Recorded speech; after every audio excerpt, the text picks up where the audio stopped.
Well, another tough weekend for air travel as more than 10,000 flights were either canceled or delayed. We talked with CBS News senior travel editor Peter Greenberg about this and when is the best time to book your next trip.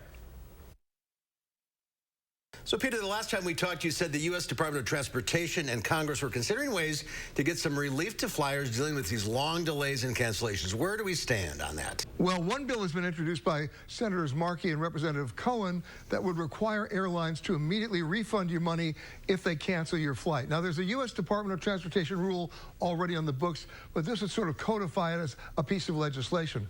A far more likely result is what the United States Department of Transportation just announced, that they're proposing a rule that if an airline cancels your flight, that's already a rule. But if they delay your flight by more than 3 hours, then they're going to give you an immediate refund as well. And that also includes if they actually change your destination city or your departure city, and that's a big deal. Now remember, I have to put this in perspective. Any federal rule requires a 90-day period of comments before the agency actually takes action, so we may not see relief until the end of this year. Okay, well, that is a glimmer of hope, and there's some more good news, too. I'm always watching airfares, and they're dropping. Why are prices falling right now? Well, Americans are not very price sensitive during the pandemic, and especially this summer. They were going to travel at any cost, emphasis on the words at any cost. They've now received their credit card statements, and they're in sticker shock. They can't believe they spent that much money for travel. Many of them are making the decision they're going to hold off travel for the rest of 2022. Then you have seasonality kicking in, kids back in school, people back at work. Today, airfares are 27% less on average than they were in May. And in about 10 days, there'll be another 20% less. So if you're a strategic traveler and you have any money left in your bank account, it becomes a buyer's market starting around September 15th. So the middle of September, maybe take a look at prices again. So what do we see when it comes to hotel reservations and car rentals? Are those prices dropping as well? They are. Keep in mind that hotel prices on average this year were 34% above what they were in 2019.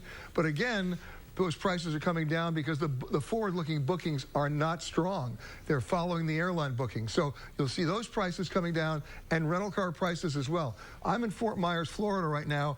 If I were to rent a car 2 months ago, it could have been $200 a day. Today, it was $60. So there is hope. Wow, that is good to hear. But it was another tough weekend for the airlines. There were a lot more cancellations again. So that's still been a consistent problem this summer. It is, and it's going to stay with us until around the 15th of September again, where the airline schedules will by nature have to stabilize because the demand won't be there. Not because the airlines are doing anything differently, they just couldn't handle the demand. They were overscheduled and understaffed. That still has to be addressed. But right now, wait for September 15th. We all may be able to breathe, at least temporarily, a little easier. If there's room on the credit card, it might be time to book a trip. Yes.